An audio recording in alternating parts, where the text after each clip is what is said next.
¿Qué tal? Buenas noches.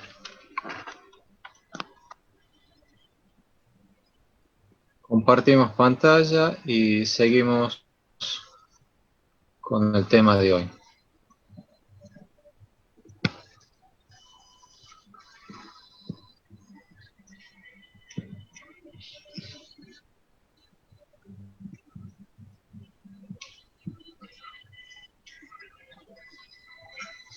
Bueno, ahí están viendo todos. Se ve verde. Verde. Oh. Sí, aparece verde.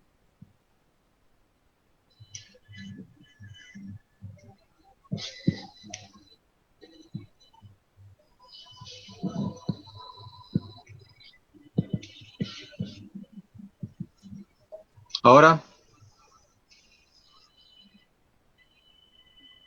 ¿Ahí se ve bien?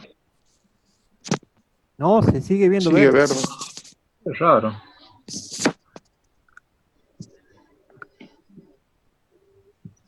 Vamos a compartir pantalla.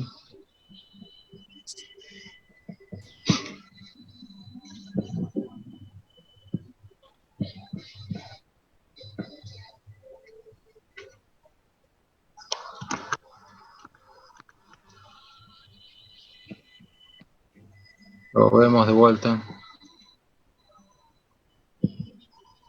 ¿Ahí? Ahí sí, Inge. Ahí sí, bueno.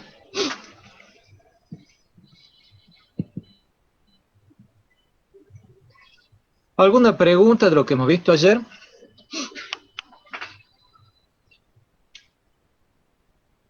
¿O del práctico que dio el ingeniero Romano?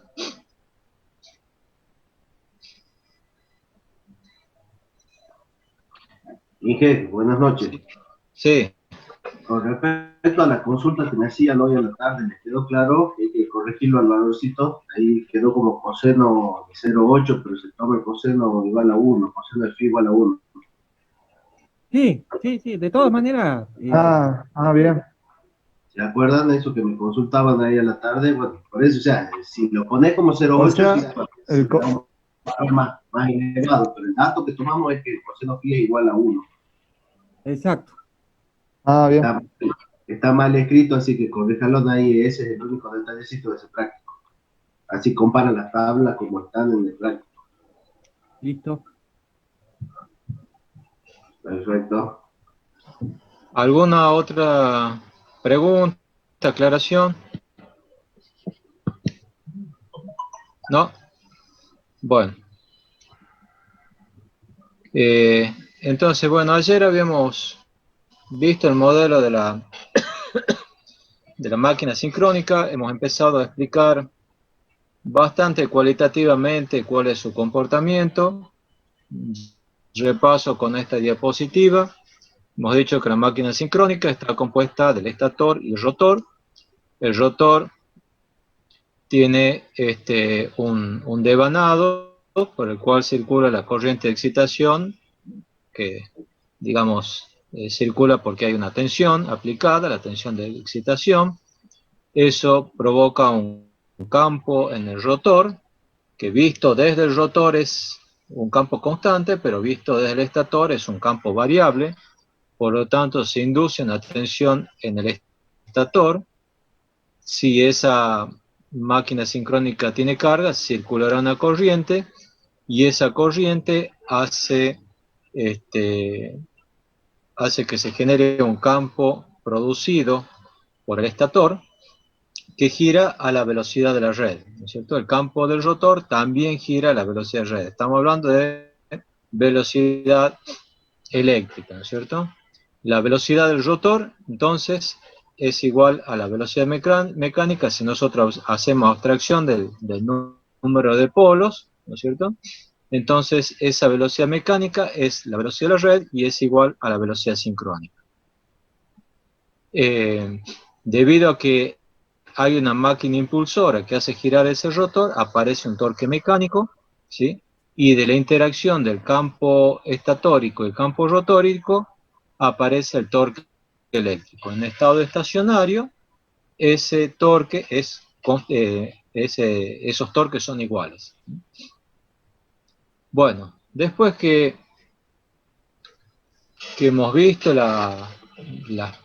digamos, toda la explicación cualitativa, vamos a ver un poco de matemática. Acá tengo dibujada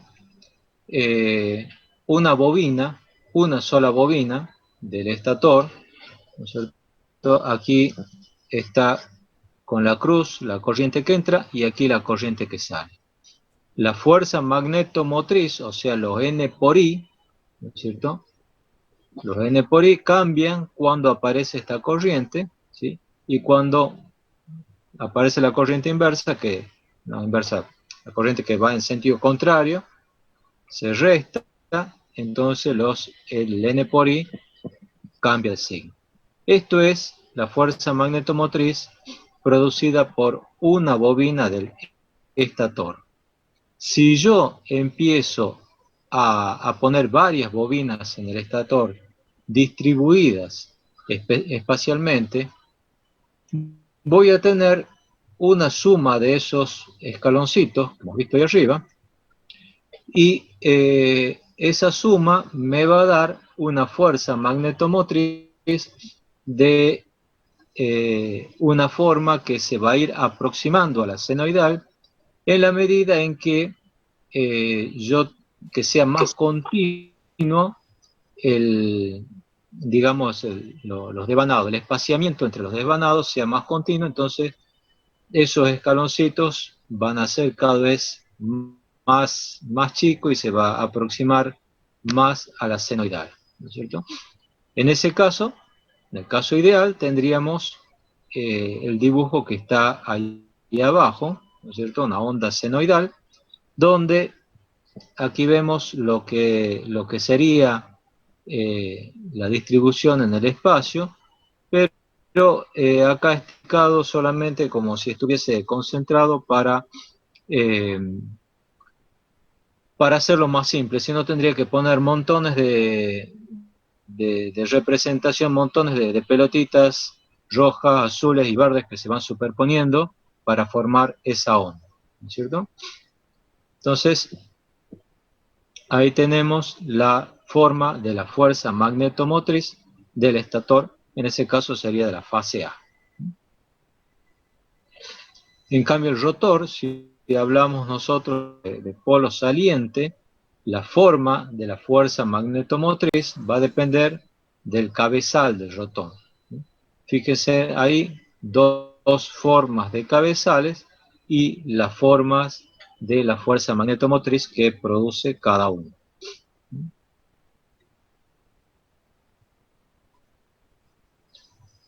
Ahora veamos un poco el cálculo de la fuerza magnetomotriz del estator.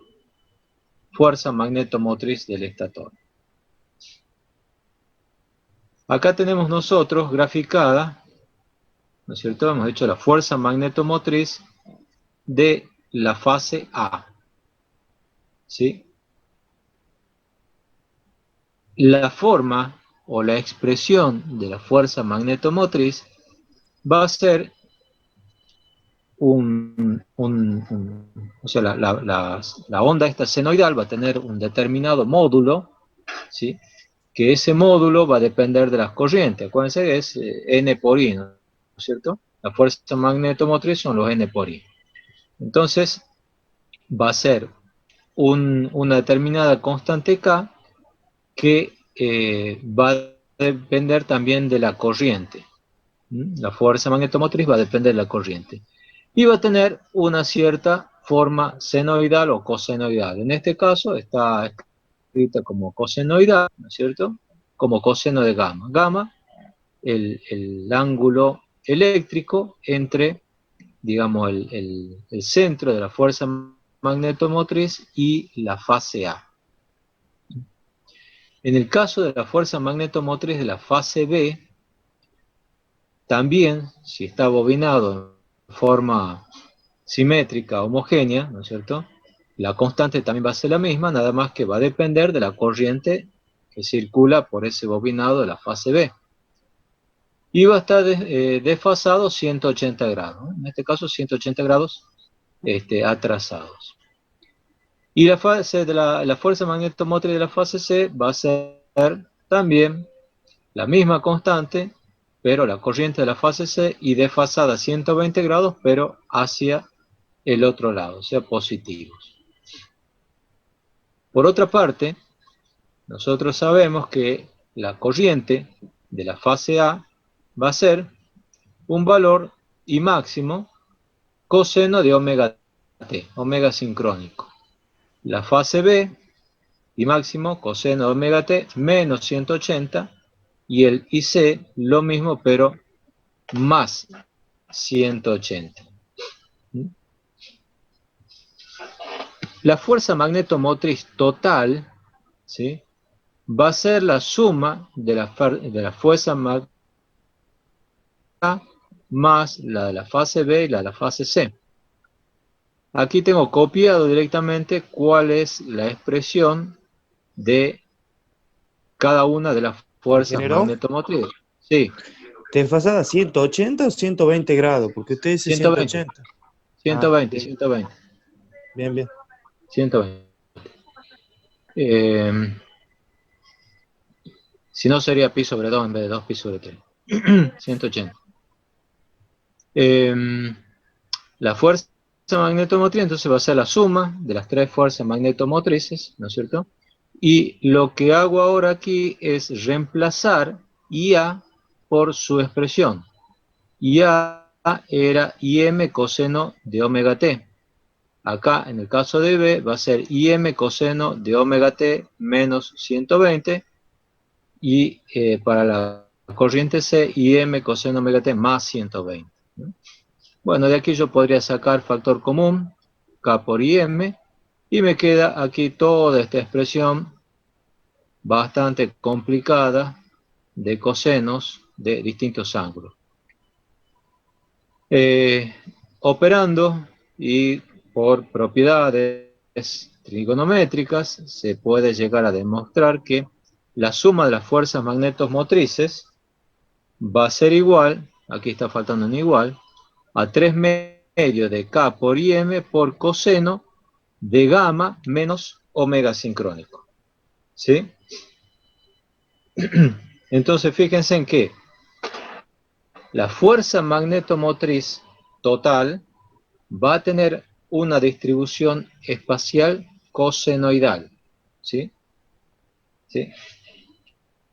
La suma de esas tres fuerzas magnetomotrices senoidales producidas por corrientes senoidales me va a dar una fuerza magnetomotriz total con distribución espacial senoidal. Fíjense también que el módulo de esa fuerza magnetomotriz es constante. Vale 3 medios de K por IM, I máximo, ¿no es cierto? También podemos ver de esta expresión que el ángulo depende del tiempo, ¿sí?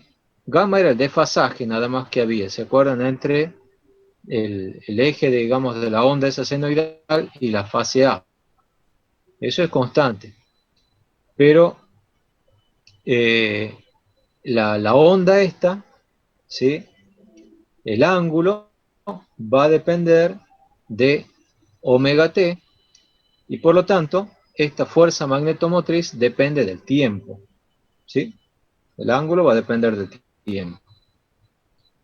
Y la otra cuestión que podemos deducir de esta formulita tan simple es que esa fuerza magnetomotriz se mueve a la velocidad sincrónica, a omega s, ¿sí? ¿Preguntas?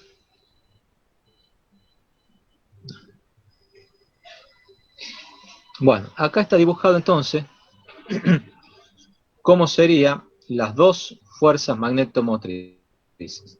Tengo en rojo la fuerza magnetomotriz del rotor, ¿sí?, que esa fuerza magnetomotriz está relacionada con el diseño del rotor. Fíjense, en el polo norte tengo el valor máximo y en los polos sur tengo el valor mínimo y así sucesivamente. Polo norte, polo sur, máximo mínimo, máximo mínimo. Que gira con la velocidad del rotor. Y por otra parte, tengo la fuerza magnetomotriz del estator, que es esta azul, que gira a la velocidad sincrónica. Y hemos dicho que en estado estacionario, la velocidad del rotor es igual a la del estator y es igual a la sincrónica. Los 50 Hz. Salvo esto que tenemos aquí abajo, estas formulitas, donde nos relacionan los ángulos eléctricos con los ángulos mecánicos. Yo cuando hable de velocidad en general, voy a asumir que se trata de una máquina solamente con dos polos, de manera que la omega eléctrica es igual a la omega mecánica. ¿Okay? Bueno, fíjense de acá que hemos dicho en estado estacionario, las dos fuerzas magnetomotriz giran a la misma velocidad, o sea que el desfasaje entre ellos es un desfasaje constante. A ver si alguien me dice, ¿de qué depende el desfasaje entre la fuerza magnetomotriz estatórica y rotórica? Del estado de carga. De la carga, exactamente. Muy bien. De la carga que está tomando la máquina sincrónica, ¿no? Entonces, entre esas dos fuerzas magnetomotrices aparece el torque eléctrico que trata de alinear esas dos fuerzas magnetomotrices. ¿Sí? Aquí ustedes ven que una fuerza magnetomotriz adelanta a la otra. Pregunta. En el caso ese que está ahí dibujado, ¿quién adelanta a quién? El estator adelanta al rotor. Exactamente. Si yo me paro aquí, ¿no es cierto? Yo me paro aquí, ¿quién llega primero? Llega primero el pico del estator, ¿cierto? Y después llega el pico del rotor. Cuando la fuerza magnetomotriz del estator adelanta al rotor, ¿cómo está funcionando esa máquina sincrónica? ¿Como generador o como motor? Como motor sería. Bien, bien, exactamente. Ayer hemos visto el video, ¿no es cierto? Cuando trabajaba como motor, que se generaba un campo estatórico giratorio y cuando se lo excitaba el rotor, o mejor dicho, el estator, arrastra al rotor y lo hace mover. El estator arrastra, el campo estatórico arrastra al campo rotórico, ¿no es cierto? Y lo hace mover. Por eso es que la fuerza magnetomotriz del estator adelanta al rotor. ¿Se acuerdan de lo que hemos visto ayer? Sí, ¿Sí? el rotor se trataba de seguir el arco magnético. Exactamente. ¿Hace falta que les ponga de vuelta para repasar el video ese?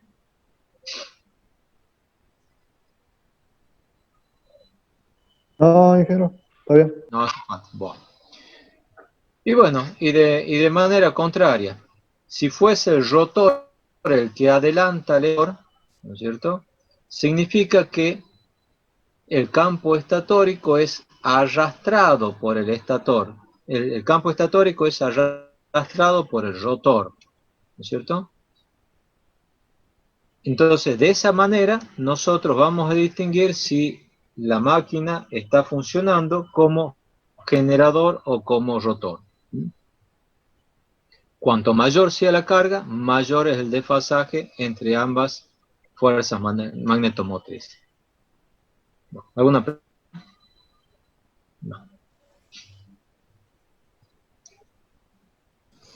¿Puede darse el caso, ingeniero, de que se adelante el campo del estator en caso de que haya sobrecarga? No depende que haya sobrecarga o no haya sobrecarga, Mm. sino va a depender si está funcionando como motor o como generador, si está Ah, entregando o está absorbiendo potencia activa, bien. ¿sí? Bueno, hablemos un poquito de ahora los ejes directos y eje en cuadratura. Aquí ustedes tienen, por ejemplo, dibujado, ¿no es cierto?, todo el arrollamiento del estator y abajo el rotor. Cuando el campo estatórico tiene máxima penetración, ¿no es cierto?, sobre el rotor, ¿sí? Ahí estábamos hablando que está el eje directo, ¿sí? Tenemos el eje directo. ¿Sí?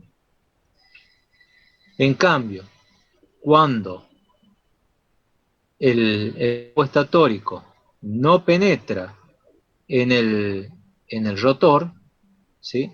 Tenemos el eje en cuadratura. Aquí ustedes tienen dibujadito, ¿no es cierto? Aquí está la fase A, ¿no es cierto? Y tenemos el eje directo, coincidente con el norte, y el eje en cuadratura con el polo sur, ¿sí? Aquí también tienen dibujado ustedes, que esto va a estar relacionado con esto que hemos visto aquí, ¿no es cierto? Cómo es la permeancia en función de la posición del rotor. Cuando el campo, cuando está alineado con el rotor, tenemos la máxima permeancia. Máxima permeancia significa que tenemos la menor resistencia magnética al paso del flujo, ¿sí? En cambio, cuando estamos aquí, en el eje en cuadratura, tenemos la mínima permeancia, ¿sí? Que es donde no tenemos los polos. Bueno, y ahora sí se pone lindo. Expliquemos un poquito estos dibujitos. Aquí arriba tengo representado el estator, las tres fases del estator, fase A, B y C, ¿sí? En rojo están las inductancias propias de cada arrollamiento del estator, ¿sí? La inductancia propia de la fase A, LAA, LBB de la fase B y LCC de la fase C, ¿no es cierto? Entre todas estas fases hay inductancias mutuas también, igual que en el caso de las líneas. Entre la fase A, LAB, entre la fase A y B, ¿no es cierto? Entre la B y C, LBC, y entre la A y C, LCA. Bien. Acá, por otro lado, tengo graficado el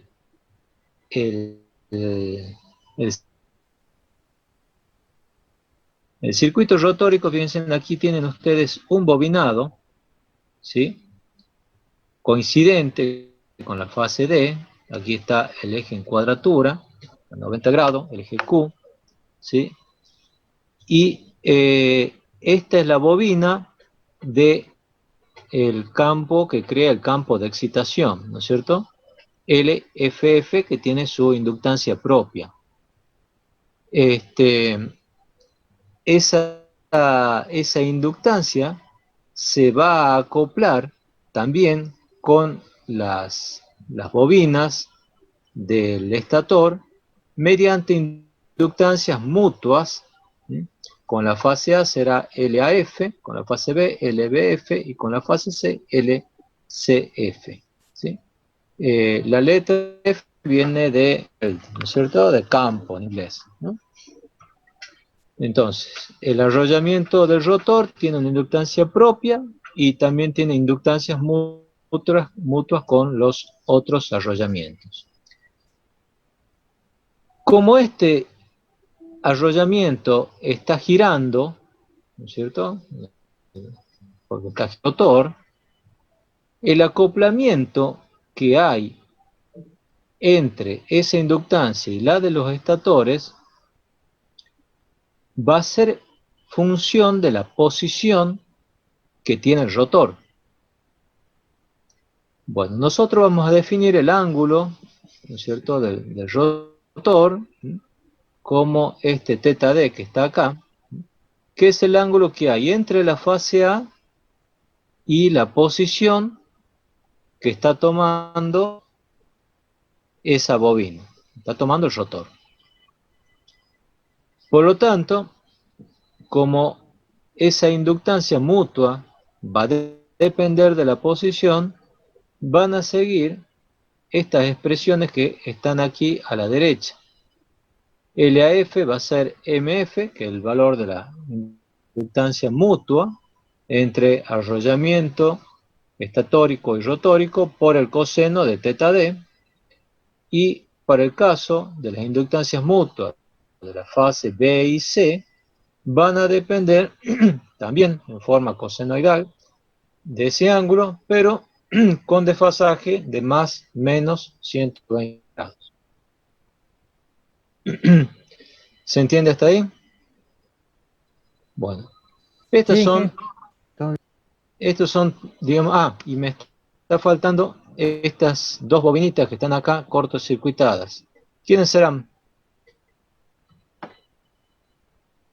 ¿Las espiras de jaula? La jaula de ardilla, exactamente. La jaula de ardilla está distribuida en todo el rotor, por lo tanto se lo descompone en el eje D y en el eje Q. Entonces ahí están las dos bobinitas representadas para el eje D y el eje Q, cortocircuitadas, ¿no? Entonces arriba tenemos todo lo que son las variables, ¿no es cierto?, de todo lo que son las inductancias propias y mutuas, ¿no? Este rotor gira a la velocidad omega E, es la omega sincrónica. Ahora vamos a este grafiquito de aquí abajo. En cada bobina del estator, ¿no es cierto?,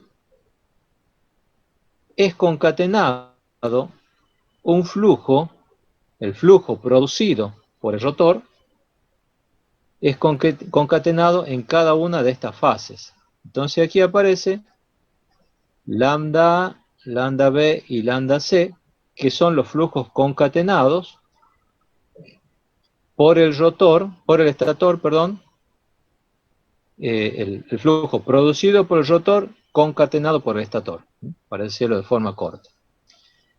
Ese flujo concatenado me induce una tensión en cada una de las fases, EA, EB y EC. Si ese generador tiene alguna carga, entonces van a hablar las corrientes IA, IB e IC por cada una de esas fases, ¿sí? Este flujo concatenado lambda B, hemos dicho, es el flujo producido por el rotor concatenado por el estator, y se produce en el rotor, en esta pinita, debido a que está circulando esta corriente de campo IFD, ¿sí?, producida porque, bueno, hay una tensión EFD que produce esa corriente IFD. ¿Estamos? Después tenemos los arrollamientos aquí del rotor, de la jaula de ardilla, ¿sí?, cortocircuitadas, por los cuales circulará unas corrientes IKD e IKQ, siempre y cuando el generador o motor, la máquina sincrónica, no esté trabajando en estado estacionario, ¿sí? En estado estacionario esas corrientes van a ser cero, ¿sí? Bueno, aquí hay otros angulitos que eso lo vamos a ver un poquito más adelante. Bueno, veamos entonces. Calculemos primero el flujo concatenado por la fase A, el flujo es el lambda A. ¿Cuánto va a valer? Va a ser la inductancia propia de la fase A por la corriente IA. Si nosotros tenemos en cuenta la corriente IB, va a ser la inductancia mutua que tenemos entre la fase A y la fase B. Si consideramos el flujo concatenado, el flujo producido por la corriente IC, va a estar relacionado con la inductancia mutua LAC, ¿sí? Esta que está acá. Y si nosotros consideramos respecto del rotor, va a ser LAF por IF. ¿Se entiende? O sea, el flujo del arrollamiento A es la suma de los flujos producidos por todos los arrollamientos de la fase A, la fase B, la fase C y obviamente del arrollamiento rotórico. O sea, en la primera ecuación, ahí interactúan todos los, Todas las corrientes. Todas las corrientes. Es igual que cuando nosotros habíamos visto modelos de línea, ¿sí? Claro. En una línea circulan las corrientes por las tres fases, entonces hay flujos producidos por las tres fases, ¿sí? Y el flujo total va a ser la suma de los flujos concatenados producidos por cada una de las fases, ¿sí? Bueno. LA, hemos dicho, la inductancia propia de la fase A. LAB, inductancia mutua, fase A y fase B. LAC, inductancia mutua, la fase A y la fase C. Como estas inductancias son iguales, porque la máquina sincrónica tiene que estar construida en forma simétrica, entonces yo puedo sacar factor común LAB, ¿sí? LAB que multiplique IB más IC, ¿sí? Bien. Por LAF, LAF era MF coseno de teta D, que es lo que está ahí arriba, ¿sí? Bueno. Ahora, vamos a la tercera ecuación. Aquí yo voy a tener lambda, entonces va a ser igual a la inductancia propia de la fase A, más la inductancia propia de la fase, la inductancia mutua, perdón, entre la fase A y B. IB más IC, ¿sí? Es IA. ¿Sí? Ahí hay un error. Pucha, he dejado de compartir. A ver, ya la corrijo. La corrijo así, no nos confundimos.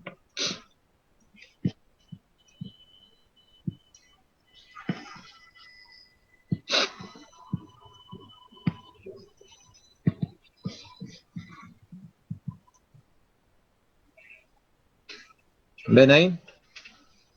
No se ve verde, ¿no? Se ve bien, ingeniero. Bien, bueno, entonces vamos a tener LAB por... Oh, pucha, borrado mal, bueno. Era IA. LAB por IA. Más MF coseno de teta D por IF. ¿Mm? Aquí he reemplazado este IF que está en minúscula por un IF mayúscula para dar a entender que se trata de una corriente continua. ¿Sí? Bueno, vamos a la otra ecuación. Entonces, si aquí yo tengo IA y aquí también tengo IA, aunque dice IC, puedo sacar un factor común LAA más LAB. LAA es la inductancia propia, la voy a denominar como LS. LS viene del inglés self, propio, ¿sí? Más el LAB, que la vamos a poner como MS, ¿sí? ¿Estamos? Aquí hay un error de signos, estoy viendo, ¿no es cierto? Porque B más IC es menos IA, y B más IC es menos IA, entonces aquí me quedaría menos MS, menos LAB, y menos LAB va a ser MS, ¿sí? Ya vamos a corregir. Bueno, finalmente, este ángulo, θ D, podemos escribirlo como un ángulo inicial, θ de 0, más omega sincrónica por T. Esto viene de acá, ¿sí? Si ustedes lo ven aquí a esto, θ D, es el ángulo este, va a ser igual a θ de 0 más omega T, ¿sí? Θ de 0 es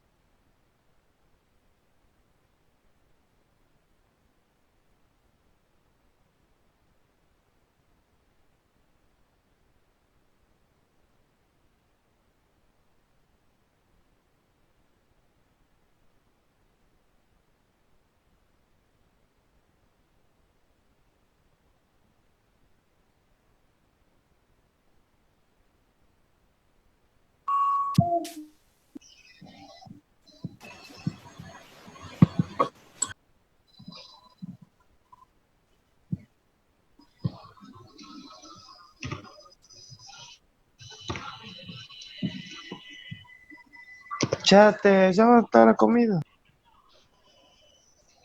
¿Estamos invitados todos a comer? Ingeniero. Buenísimo. No más de 10, así que avisa nomás cuántos podemos caer. Y usted seguro, pero siempre y cuando tenga en cuenta not. Bueno, ¿qué hay de comida? Taquitos de pollo. Uy, qué rico. No hagas deseo. Ahora me va a desconcentrar en el dictado de la clase. Bueno, estamos todos ya.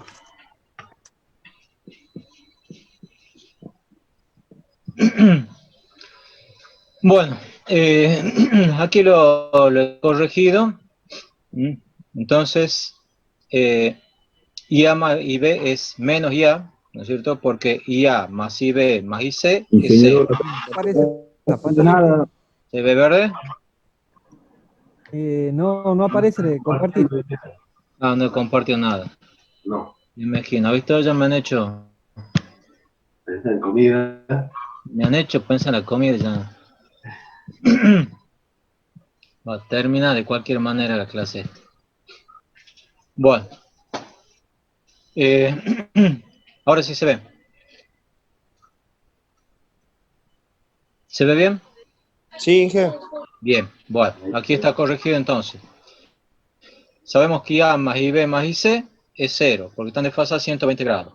Entonces, IB más IC va a ser menos IA, ¿sí? Y estamos diciendo que la inductancia mutua la voy a escribir como LAB menos MS. Entonces, como tenía un signo negativo, aquí me queda LS más MS, ¿sí? La inductancia propia más la inductancia mutua. Y le estaba explicando el tema del ángulo. Aquí estamos. El ángulo θ D es el ángulo inicial, θ de 0 más omega por T, ¿sí? La velocidad de giro es omega. Y el ángulo de giro va a ser omega por T. ¿Alguna pregunta hasta ahí?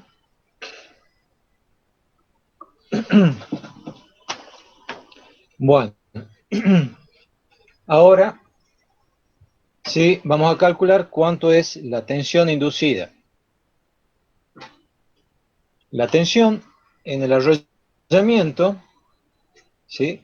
Si nosotros ponemos todos los términos que corresponden, va a ser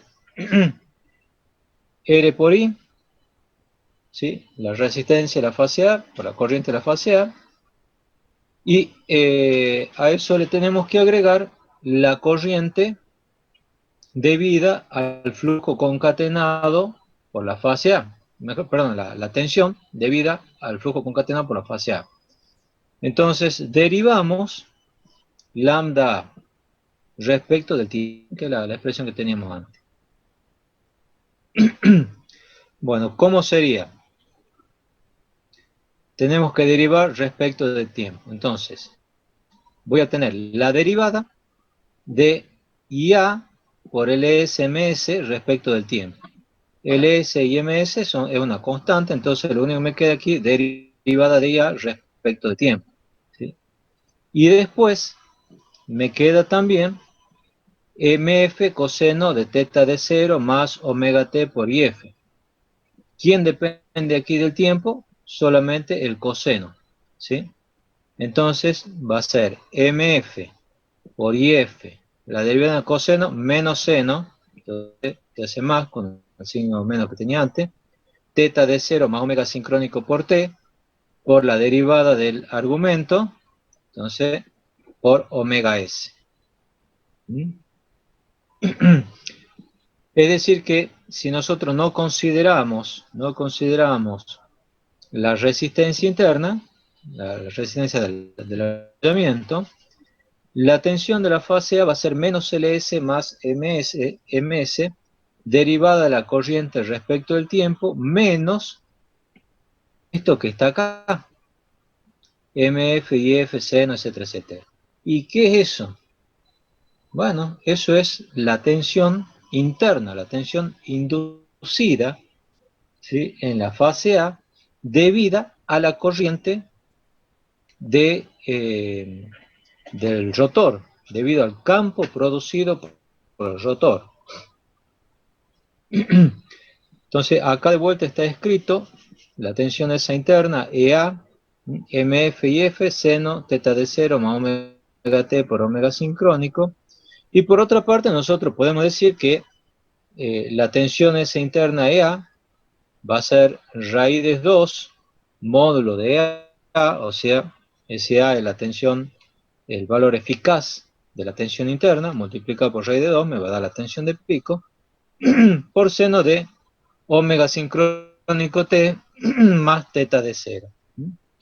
Simplemente comparando estas dos ecuaciones, podemos decir que la tensión interna es omega sincrónico, MF y F raíz de 2. Entonces, fíjense en ahí algunas cositas. Siempre hay que leer las ecuaciones, hay que interpretarlas, encontrar el sentido físico, ¿sí? Porque si las ecuaciones son un conjunto de letras y números, no sirven para. Pero si interpretamos qué es lo que nos están diciendo, vamos a entender muchas cosas. Una es que la tensión interna SEA depende de la corriente del rotor, ¿sí? Y eso nosotros lo sabemos, o lo deberíamos saber, que la tensión inducida va a depender de la excitación, ¿no es cierto?, del rotor. Por otra parte, fíjense en que la tensión interna va a ser proporcional a la velocidad de giro del rotor. ¿Se acuerdan en la animación de ayer? Que estaba girando el rotor y aparecía una determinada tensión. Después le hacía girar al doble de velocidad y esa tensión aumentaba. ¿Se acuerdan de la animación de ayer? Sí, sí, sí. Bien. Bueno, ¿se entiende hasta ahí alguna pregunta? Ingeniero, ahí en el... EA, Inge, ¿qué era EA? La tensión interna. La tensión inducida por el rotor, por el campo rotórico, ¿sí? Es propiamente la tensión que induce el rotor. Después aparece una caída de tensión, que es esto que está acá, ¿sí? El LS más MS derivada de IA respecto al tiempo, corriente de que circulan por las otras fases. Sí. Bien. Pero si no tuviésemos esa inductancia mutua, la tensión que tendríamos en bornes sería esa tensión inducida. Y A por R, ¿qué pasó? ¿La sustituyó? No, es suponido que, supuesto, no El suponido, supuesto. perdón. El supuesto que es cero o es despreciable. Es despreciable. Bien. ¿Alguna otra pregunta? ¿No? Bueno, aquí arriba está entonces lo que hemos visto antes, ¿no? Ya habíamos dicho que teta D es teta de 0 más omega sincrónico por T. Esto que está acá. Ahora vamos a hacer aparecer otro valor que es delta, ¿sí? Que delta es el ángulo que hay entre el eje Q y la fase A. De manera que delta más teta D, perdón, de manera que delta es, aquí se ve, va a ser, si, no sé por qué se me borra el cursor. Si a delta le sumo teta de 0, voy a tener 90 grados. ¿Sí? Delta más teta de 0 es 90 grados, que es lo que está acá. Por lo tanto, teta D va a ser omega sincrónico por T más delta más 90 grados. Bueno, entonces reemplazando teta de 0 por lo que hemos encontrado arriba, vamos a llegar a esta ecuación y seno de un ángulo más 90 es el coseno del ángulo. Entonces aquí llegamos al valor de la tensión interna como raíz de 2 módulo de I coseno de omega t más delta. Si escribimos ya todo en forma completa, ahí sería esto que está aquí al final, donde ya lo vuelvo a poner a la resistencia. La tensión en bornes de la máquina, que va a ser igual a la tensión interna, esta, raíz de 2i coseno omega t más delta, menos la caída de tensión en la resistencia, menos la caída de tensión en la inductancia. ¿Sí? ¿Está bien? ¿Está claro? Bueno, aquí hay un error, ese ya no va, ¿no? Ese ya no va. Es LS menos MS. Por ahí se me escapan los copy paste. Bueno, en definitiva, si R es igual a 0, y nosotros hemos determinado que la corriente, si R es igual a 0, vamos a tener que IA va a ser raíz de 2IA, coseno de omega t más delta menos teta, y las de la fase B y C van a estar desfasadas 120 grados. Por lo que ahora sí llegamos al modelo final de la máquina sincrónica, después de navegar por tantas ecuaciones, espero que esas ecuaciones les hayan podido aclarar en forma bastante simple, sin toda la rigurosidad que ustedes han visto en máquinas, cómo funciona la máquina sincrónica.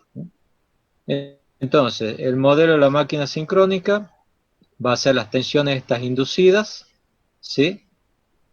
Y cada una de estas fuentes con una resistencia y una inductancia en serie, que obviamente se produce una caída de tensión en ella y me da recién la tensión en bornes. Es esto que tenemos acá abajo, el diagrama, ¿no es cierto? La tensión en bornes, yo le sumo la caída de tensión en la resistencia, que va a estar en fase con la corriente, le sumo la caída de tensión en la inductancia y me va a dar la tensión interna. El desfasaje entre tensión y corriente de armadura es teta, y el ángulo entre tensión interna y tensión en bornes es delta. Bueno, aquí están las ecuaciones arriba. BA se la toma generalmente con ángulo 0, EA con un ángulo delta, que es esto que está acá, desfasado delta grados respecto a la tensión en bornes, y bueno, IA, aquí está, en este caso, atrasado un ángulo θ. Entonces BA va a ser la tensión interna, menos la caída en la resistencia, menos la caída en la inductancia propia del arrollamiento, menos la caída en la inductancia mutua. De vuelta, sumamos estas dos inductancias, entonces la impedancia que va a tener la máquina sincrónica va a ser la resistencia más las reactancias, la suma de las reactancias propias y mutuas. Esa suma de la reactancia propia y mutua es lo que nosotros llamamos la reactancia sincrónica, XD. XD.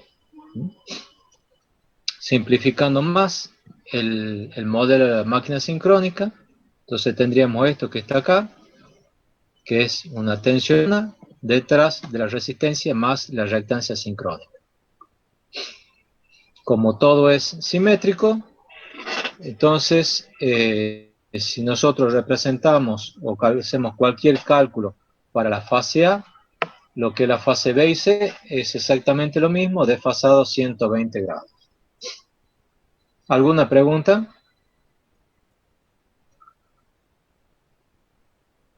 No. Seguimos. Veamos lo que es control de carga. Inge, Bueno, ok. Sí.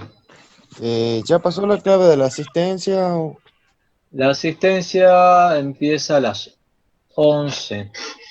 De 11 a 11:15. Y la contraseña, ya que estamos haciendo una pausa, es C4 AY B larga W. A partir de 11:15. Bueno, no hay ninguna pregunta de esto. Seguimos. Calculemos cuál es la potencia entregada por la máquina sincrónica a la red.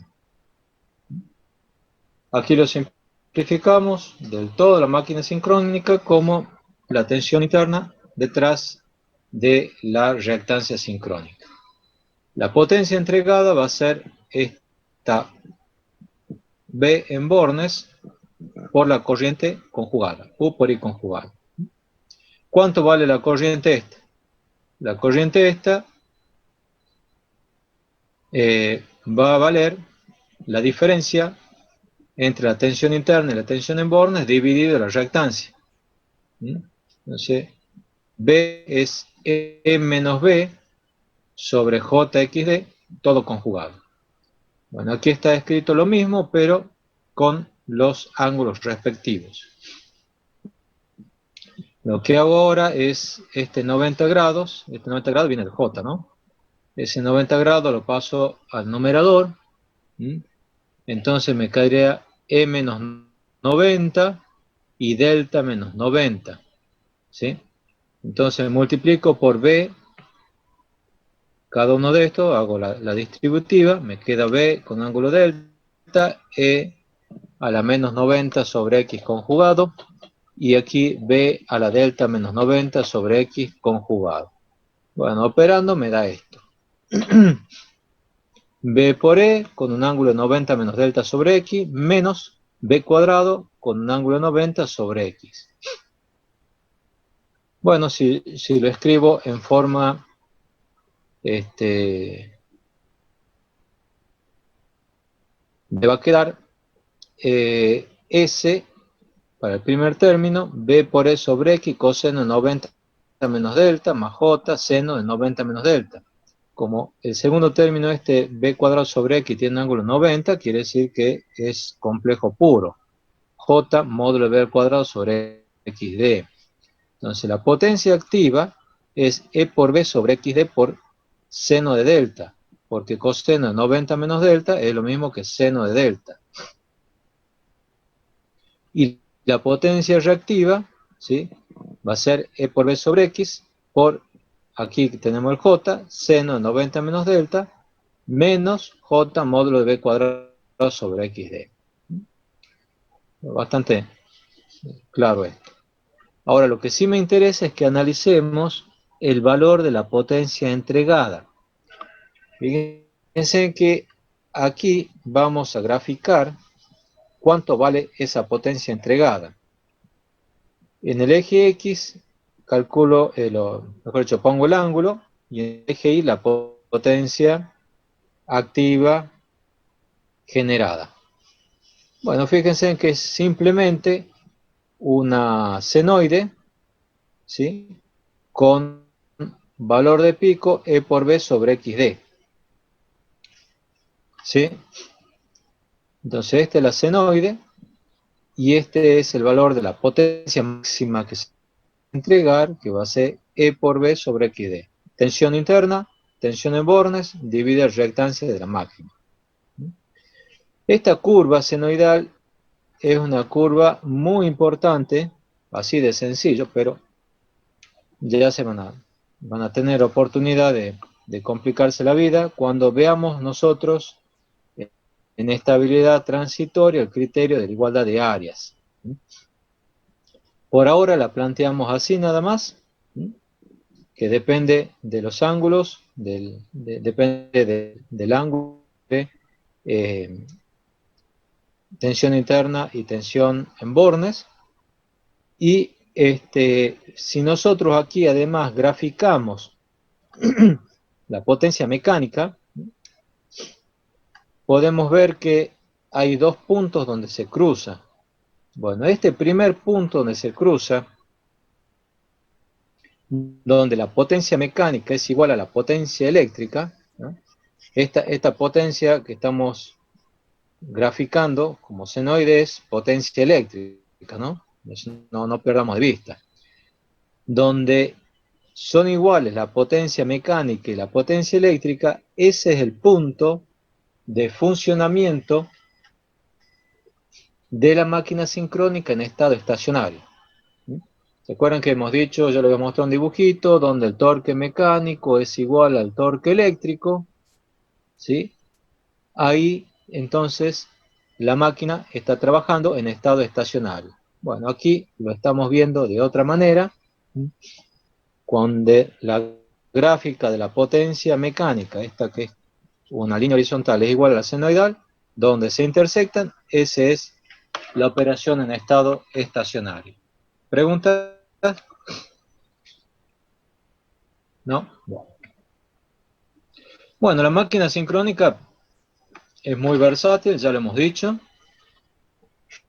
Puede trabajar como generador, entregando potencia activa, o sea, de este eje horizontal para arriba, trabaja como generador, o como motor, tomando potencia activa, o sea, la potencia es negativa. Por otra parte, puede trabajar inyectando reactivo, ahí dice condensador sincrónico, o sea, la máquina sincrónica es como si fuese un capacitor, un condensador que está entregando reactivo a la red. Y fíjense que entregando reactivo a la red puede ser ya sea que esté funcionando como motor o como generador, ¿sí? Y también puede recibir, absorber reactivo de la red, trabajando como si fuese una bobina, o sea, la red lo ve al generador como si fuese una bobina, y de vuelta, ya sea generando potencia activa o absorbiendo potencia activa, sí, generando potencia activa como generador, o absorbiendo potencia activa trabajando como motor. ¿Alguna pregunta de esto?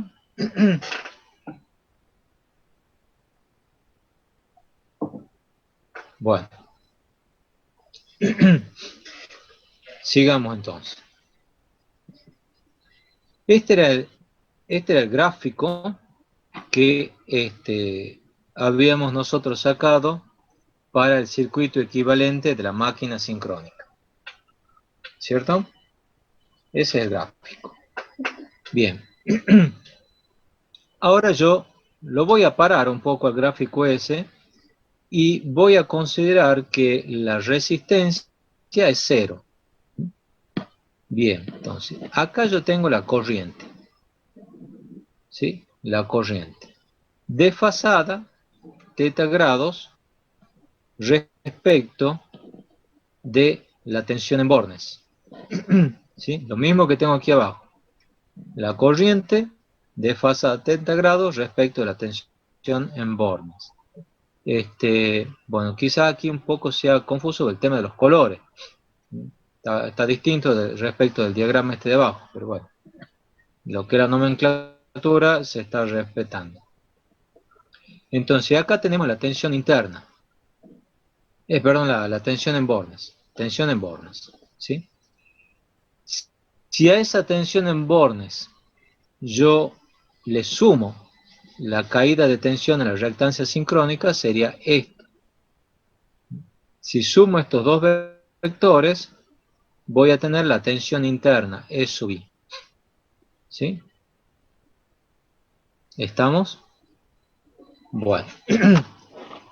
De aquí yo podría trazar distintos círculos que ya lo vamos a explicar un poquito más adelante.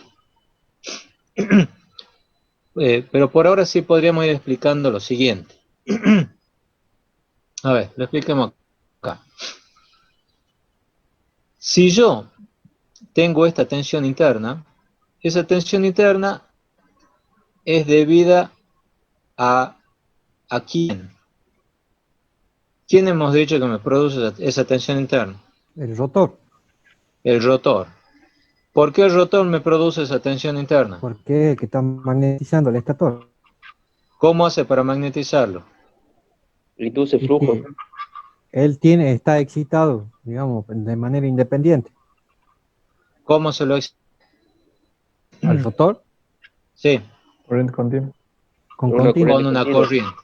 Con una corriente. Entonces, esa tensión interna, ¿no es cierto?, va a depender de la corriente.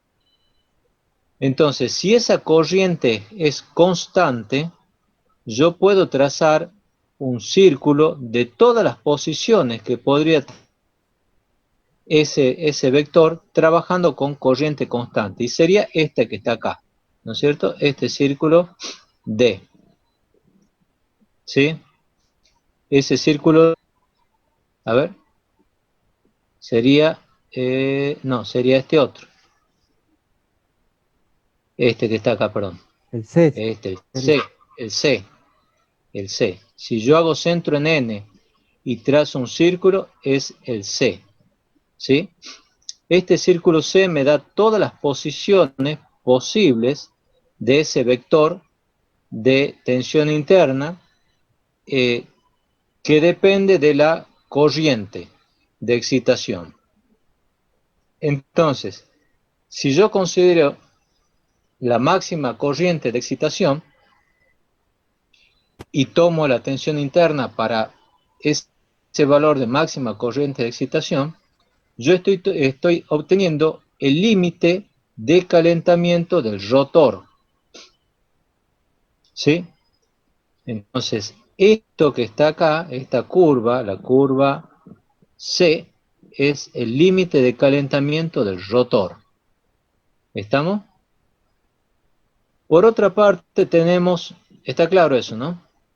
Por otra parte tenemos este vector que depende de la corriente del estator. De vuelta aquí, si yo tomo la máxima corriente que puede circular por el estator y hago un círculo con centro en O y radio este vector moradito, voy a tener esta otra curva, que es la curva D, que me va a estar dando el límite de calentamiento del estator, ¿sí? Porque depende de la corriente esta del estator, IA. ¿Estamos? Entonces ahí tenemos dos límites de calentamiento, del estator y del rotor. Bueno, ahora lo que voy a hacer es multiplicar este diagrama que tengo acá, que es un diagrama de tensiones, de corriente, de potencia, ¿de qué era? De tensión. De tensiones. Bueno, si este diagrama de tensión yo lo multiplico, ¿sí? Lo multiplico por EI sobre XD, ¿sí? Perdón, por B sobre XD, perdón, la tensión en bornes sobre XD, entonces lo estoy multiplicando por la corriente, ¿sí? Voy a tener este otro diagrama que está acá, ¿sí? Bueno, si yo tengo este diagrama que está acá, este módulo, este vector morado que está acá, va a ser I por B. ¿I por B qué es? Es la potencia aparente nominal de máquina sincrónica. ¿Ah?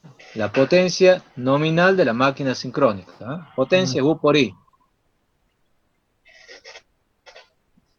Advierto que todo esto que está acá son valores de fase, no se equivoquen, son valores de fase. Entonces, esta es la potencia aparente de la máquina, ¿sí? Por lo tanto, estos ejes ahora pasan a ser ejes de potencia. Este va a ser eje de potencia activa, el horizontal, y el vertical, eje de potencia reactiva.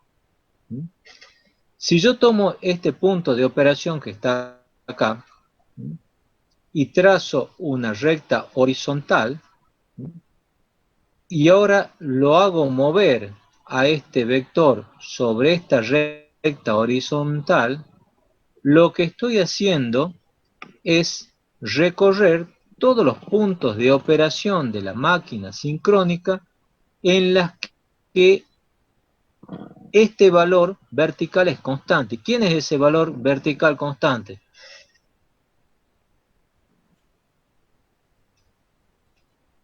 B por IA por seno de teta que aparece ahí.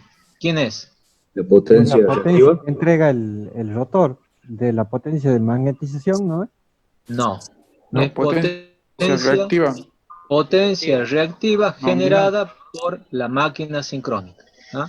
Y si este es el punto nominal, es la potencia reactiva nominal. ¿Estamos? Cualquier punto de operación sobre esta recta, estoy trabajando con potencia reactiva nominal, potencia reactiva constante. Y además nominal, si este es el punto nominal. Ahora, si yo al vector este morado lo hago mover sobre esta recta vertical, ¿sí? Lo que tengo constante es este tramo horizontal, B por I por coseno de teta. ¿Y qué es lo que es? ¿Qué es este tramo horizontal? Potencia activa constante. Entonces, si yo me muevo a través de esta recta, de este segmento, lo que estoy haciendo es modificar el reactivo y trabajar con el mismo activo, la misma potencia activa. ¿Estamos?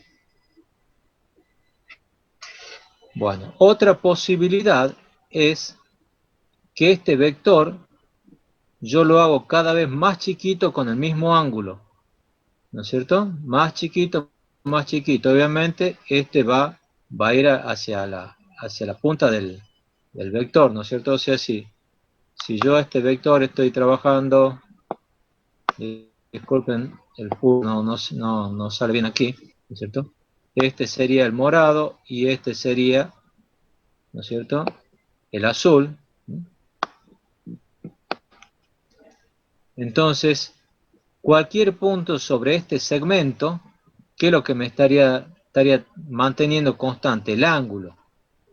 Entonces, ahí estamos hablando de que estamos trabajando sobre la zona de ángulo de carga constante. ¿Se entiende? Si a este vector, si este vector morado, yo me muevo sobre esta curva que está acá, ¿sí?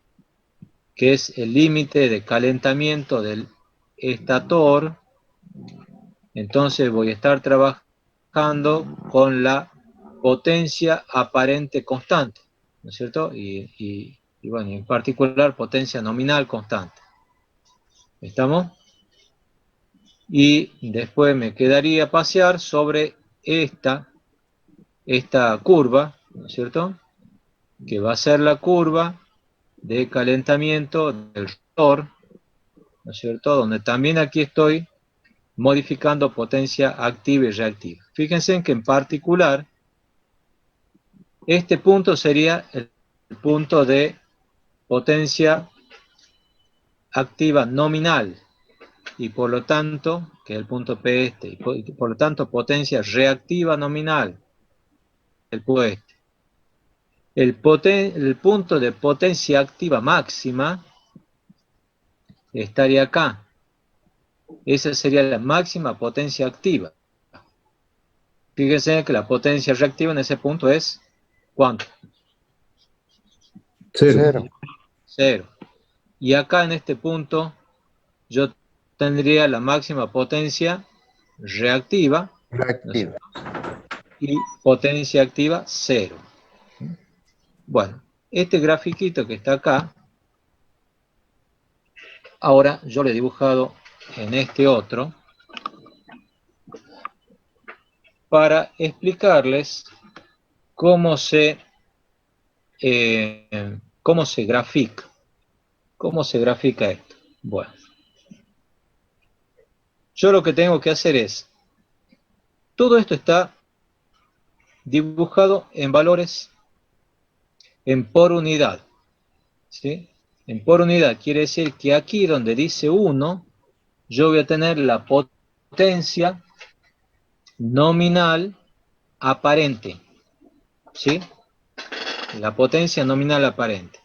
Entonces, primero trazo los ejes, trazo el eje X y el eje X y el eje Y, ¿sí? Después marco el 1 de la potencia aparente nominal. Después, lo que yo voy a tener de dato también es la reactancia sincrónica, XD. Acá, sobre el eje Y, para abajo, voy a graficar 1 sobre XD. Fíjense, en valores por unidad, este vector, ¿no es cierto? Aquí yo tengo que es BT al cuadrado sobre 2. BT es la tensión en bornes nominal, que en por unidad es 1, o 100% sería, ¿no es cierto? Entonces 1 al cuadrado es 1. Entonces este vector en por unidad es 1 sobre XD. XD también está en por unidad, son los valores que tiene que dar el fabricante. Entonces, grafico este valor en por unidad, 1 sobre XD, marco este punto 1 y trazo una circunferencia de radio 1, ¿sí? Y estoy marcando entonces lo que es el límite de calentamiento del estator. Ahora lo que tengo que encontrar es este punto que estoy marcando ahí, que es el punto de operación nominal. Ese punto lo puedo encontrar de distintas maneras en función de los datos que me den. Si a mí me dicen, por ejemplo, la máquina sincrónica es un generador de 200 MVA, ¿sí? Y 180 megavatios. Entonces, a ver, escribe un poquito, como para que se vea. Yo voy a decir, tengo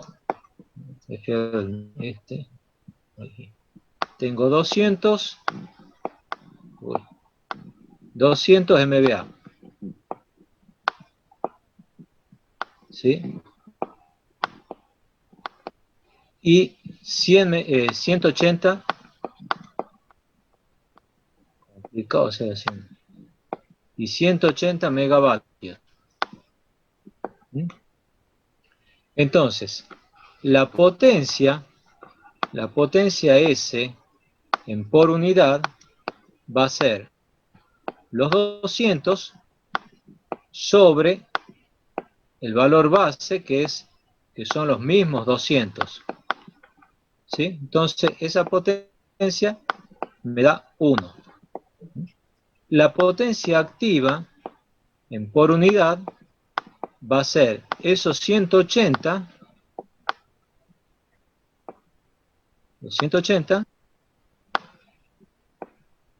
¿sí? Sobre el valor base, que son los 200.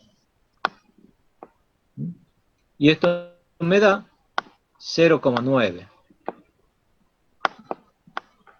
0,9. Bueno, entonces, yo digo, bueno, 1 es la potencia aparente nominal, 0,9 es la potencia activa nominal. Entonces, trazo una vertical, ¿sí? Y donde se intersectan la curva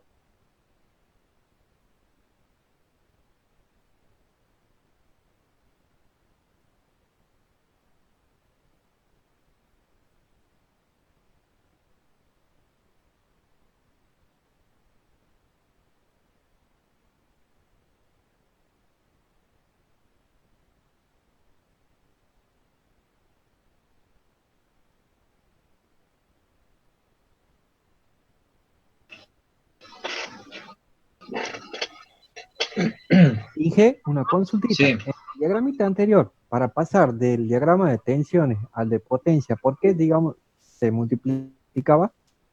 por B sobre X. B sobre X. B sobre X. Están viendo las diapositivas, ¿no? Fíjate, yo aquí tenía EI. Y acá es EI por B sobre X.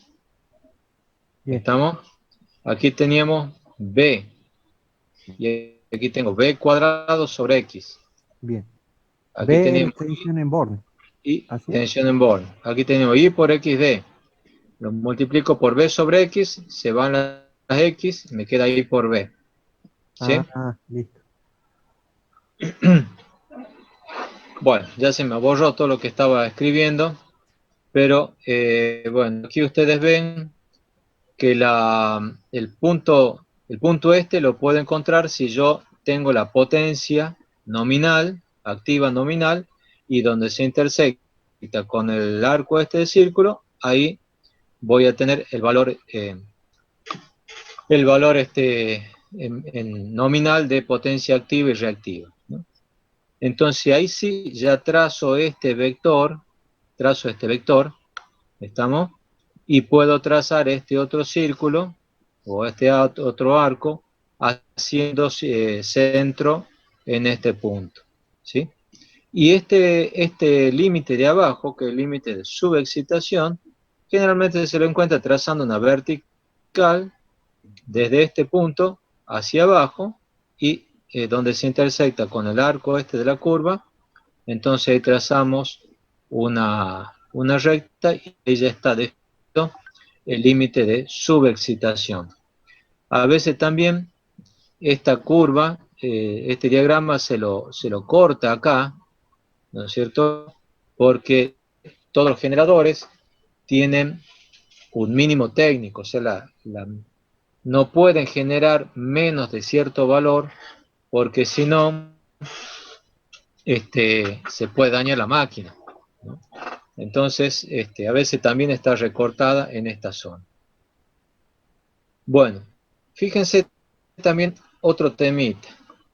Si nosotros tenemos construida este gráfico y está en por unidad, también lo puedo tener en potencia. Si en vez de aquí poner 1, perdón, multiplico todo lo que tengo por los 200 que hemos dicho que era el valor base en el ejemplo que estamos dando, Entonces tendríamos todo esto en potencia, ¿sí? Partiendo del mismo diagrama por unidad, también podemos volver a este otro que está acá. ¿Sí? Si yo tenía que el valor era 1 en por unidad, ¿no es cierto? O sea, este BT es 1, y yo conozco cuánto vale la reactancia sincrónica, entonces puedo encontrar cuánto vale la tensión interna. ¿Sí? Entonces, de este diagrama, yo puedo sacar cualquier valor que me pidan. Recién les acabo de decir cómo se saca el valor de la tensión interna que lo pide el práctico, ¿no? Bueno, este diagrama de capabilidad o de capacidad, cada máquina lo tiene que tener, y los que están sentados en el centro de control tienen que saber cuál es la curva de capabilidad de los generadores, que si no la da el fabricante, ¿sí? Se la puede armar en forma aproximada con el procedimiento que les he dicho. Y el generador no puede trabajar bajo ninguna circunstancia en cualquier punto por afuera. Si yo, por ejemplo, me voy para aquí arriba, voy a calentar el rotor y la voy a romper a la máquina. Si yo me voy para aquí afuera, se va a calentar el estator porque me está trabajando con una corriente terminal y la voy a romper a la máquina. ¿Estamos? Obviamente, más allá del punto hacia la derecha, difícil que podamos trabajar, porque este límite es como una pared que tiene la máquina sincrónica, que no puede operar más de allí porque está dado por la fuente de energía mecánica, ¿sí? Si yo tengo una turbina que me genera 200 megavatios de potencia, bueno, más de no puede girarla, no puede entregar la máquina. ¿Alguna pregunta?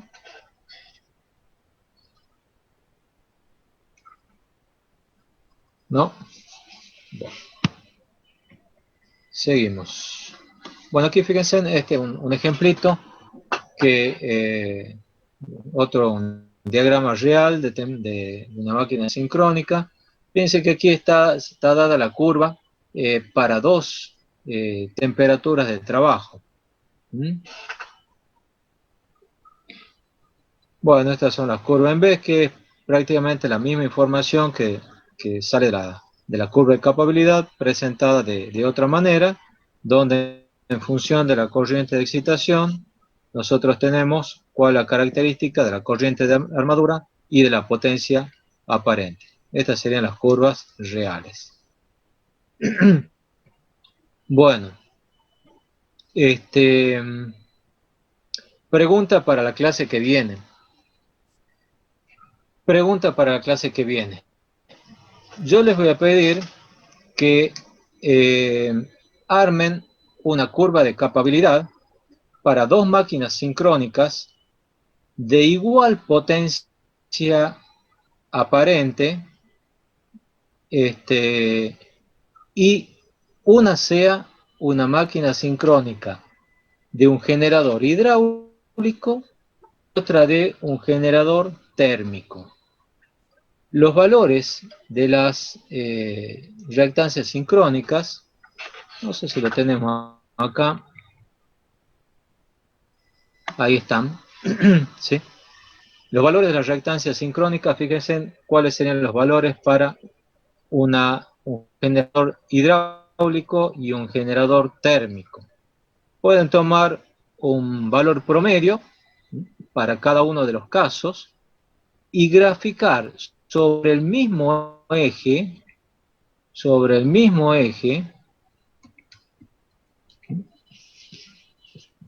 cómo se modifica la curva de capabilidad. Lo que van a tener es, aquí vamos a tener 1 sobre XD, que va a variar, en uno va a ser un poco más largo que el otro, y por lo tanto, lo que se va a modificar va a ser esto que tenemos acá. ¿Sí? Ustedes van a mantener el límite de calentamiento de la armadura y van a mantener el límite de potencia activa. Y me van a mostrar en la misma gráfica qué diferencia hay entre la curva de capabilidad de una máquina hidráulica y una máquina térmica. ¿Ah? Tomen valores promedio. Eso para la clase que viene. Bueno, ahora tendríamos que seguir con la máquina sincrónica trabajando ante cortocircuitos. Prefiero parar acá y continuar la clase que viene. ¿Alguna pregunta?